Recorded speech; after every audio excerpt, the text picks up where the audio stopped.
നിങ്ങളുടെ വിശ്വാസമൊക്കെ പലപ്പോൾ ക്ഷയിക്കുന്നതിന്റെ കാരണം ഈ ഇടത്തും വലത്തും മുന്നിലും പുറകെ നിൽക്കുന്നുണ്ട്. വിശ്വാസവും വിശുദ്ധിയാണ് നിങ്ങളുടെ മാനദണ്ഡം.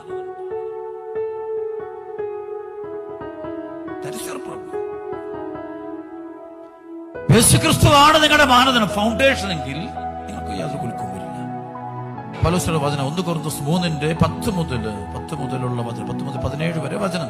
എനിക്ക് നൽകപ്പെട്ട ദൈവകൃപ അനുസരിച്ച് ഒരു വിദഗ്ധ ശില്പി എന്ന പോലെ ഞാൻ അത് അടിസ്ഥാനമിട്ടു, മറ്റൊരുവൻ അതിനുമേൽ പണിയുകയും ചെയ്തു. എപ്രകാരമാണ് താൻ പണിയുന്നത് ഓരോരുത്തരും ഗൗരവപൂർവ്വം ചിന്തിക്കട്ടെ. യേശുക്രിസ്തു എന്ന അടിസ്ഥാനം സ്ഥാപിക്കപ്പെട്ടു കഴിഞ്ഞു. ഹല്ലേലൂയ. അടിസ്ഥാനമാരാ? ഉറക്കെ പറഞ്ഞ അടിസ്ഥാനമാരാ? പറഞ്ഞേ.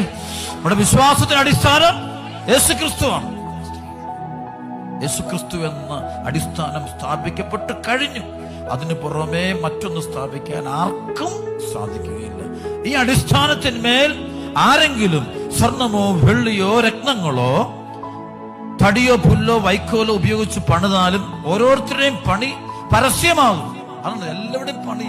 എല്ലാവരും എങ്ങനെയാണ് ക്രിസ്തുവിൽ ഇവിടെ ഇരിക്കുന്ന ഓരോരുത്തരും എങ്ങനെയാണ് യേശുവിനെ ഏറ്റുപറഞ്ഞത്, എങ്ങനെ യേശുവിനെ വിശ്വസിച്ചു, എന്തേലും വിശ്വസിച്ചു എന്ന് ഒരു ദിവസം വെളിപ്പെടുമെന്നാണ് വചനം പറയുന്നത്. ഓരോരുത്തർ യേശുക്രിസ്തുവിനെ സ്നേഹിച്ചതിന്റെ ശതമാനം പരിശുദ്ധാത്മാവ് അവസാനം വെളിപ്പെടുത്തും. ഓരോരുത്തരും അദ്ദേഹത്തെ ആത്മാർത്ഥമായിട്ട് ഈ അടിസ്ഥാനത്തോട് ചേർന്ന് നിന്നിട്ടുണ്ട്, യേശുക്രിസ്തു എന്ന അടിസ്ഥാനത്തോട് ചേർന്ന് നിന്നിട്ടുണ്ടോ എന്ന് അവസാനം വെളിപ്പെടും.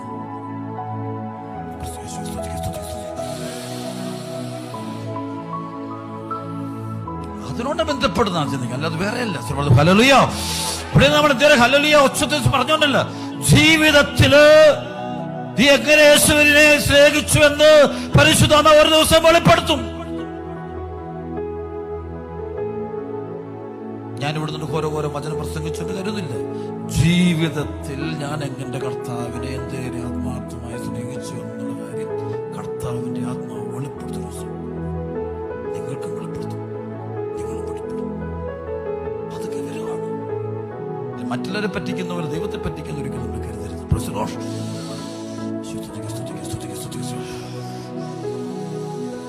മറ്റുള്ള കണ്ണിൽ പൊടിയിടുന്ന പോലെ കർത്താവിന്റെ കണ്ണിൽ പൊടിയിടാൻ ആരും. ഹല്ലേലൂയ.